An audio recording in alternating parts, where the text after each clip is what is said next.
మామూలుగానే ముఖ్యమంత్రి చంద్రబాబు నాయుడు గారు ఈ మధ్య కాలంలో తీవ్ర ఫ్రస్ట్రేషన్‌లో కనిపిస్తూ ఉన్నారు. పదే పదే జగన్ ఇక అధికారంలోకి రాకూడదు. వచ్చిందంటే మీరు నాశనం, రాష్ట్రం నాశనం. మేమింత మంచి చేస్తున్నాం. మాకు మళ్ళీ ఓట్లేయాలి. మేమెంత చేసినా మీకు జగన్ మీద మనసు పోవడం లేదు. రకరకాలుగా మాట్లాడుతూ ఉన్నారు. అండ్ మామూలుగా ఫ్రస్ట్రేషన్‌లో ఉన్నారు. అటువంటిది చంద్రబాబు నాయుడు గారి సభల్లో ప్రజలు లేచి నిరసన వ్యక్తం చేసి, వాళ్ళ సమస్యలు చెప్పే ప్రయత్నం చేసి, ప్రభుత్వం మీద వేలు చూపెడితే ఊరుకుంటారా? ఈరోజు చూడండి, బనగానపల్లె అక్కడికి వెళ్తే చంద్రబాబు నాయుడు గారి సభలో ఒక మహిళ లేచి సమస్య ఏదో చెప్పే ప్రయత్నం చేస్తే ఒక్కసారిగా చంద్రబాబు నాయుడు గారి ఆవేశం తీవ్ర ఫ్రస్ట్రేషన్ గురయ్యారు. ఉండమ్మా ఉండు. ఈ మధ్య అన్నీ కొత్తగా నేర్చుకున్నారు డ్రామాలన్నీ. పక్క తీసుకురండి, పక్కన నిలబెట్టండి. ఏమైనా ఉంటే మన సంస్కారం కాదు, మన పద్ధతి కాదు, మన సాంప్రదాయం కాదు. మాట్లాడుతుంటే మధ్యలో వెళ్ళి సమస్యలు చెప్పి ఏదైనా ఉంటే పక్కకు రా, మేము న్యాయం చేస్తాను. ఎవ్వరికి ఏ సమస్య వచ్చినా నా దగ్గరికి రండి, నేను న్యాయం చేస్తానని చెప్పి ఫైనల్గా తన ఫ్రస్ట్రేషన్ని కవర్ చేసుకునే ప్రయత్నం.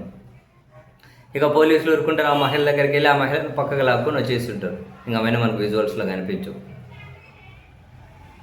ఒక సమస్య చెప్పారు, వినాలి ఏంటో జనరల్గా. అది మన సంప్రదాయం కాదు, అది కాదు, ఇది కాదు. ఉండు అని చెప్పి అరిచేస్తున్నారు పాపం ముఖ్యమంత్రి గారు.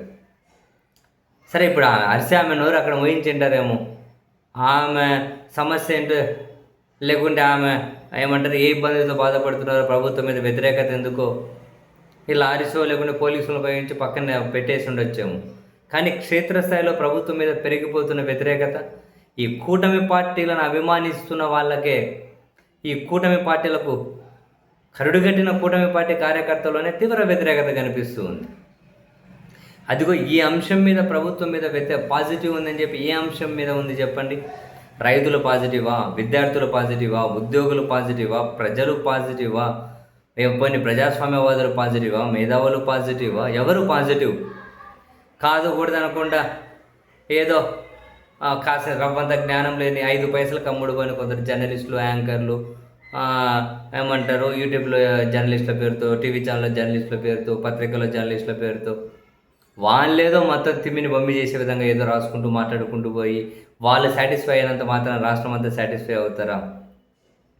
గద్దించి అక్కడ ఆమెను నోరు మూపించినంత మాత్రం రాష్ట్ర వ్యాప్తంగా అసంతృప్తి, వ్యతిరేకత నోరు మూతో వాళ్ళు మూతపడుతుందా? సీరియస్లీ, అసలు ప్రభుత్వం ఎక్కడే కూడా ఒక సమస్య వినే పరిస్థితుల్లోకి లేదు. జనాలు మొత్తుకుంటూ ఉన్నారు. ఒక్క పింఛన్ కూడా ఇవ్వడం లేదు. కొత్తగా ఒక్క పింఛన్ ఇవ్వట్లేదు. వీళ్ళు చెప్పిన మేనిఫెస్టో అమలు చేసే పరిస్థితి లేదు. ఒక్క వర్గాన్ని ఆదుకుంటున్నది, ఒక వర్గానికి మద్దతు ఇస్తున్నదే లేదు. ఏ రైతును ఆదుకున్నది లేదు. ఏ విద్యార్థులకు ఫీజు రింబర్స్మెంట్ కడుతున్నది లేదు. ఏం మంచి చేశారు అని మళ్ళీ ముఖ్యమంత్రి గారేమో గద్దిస్తూ ఉన్నారు.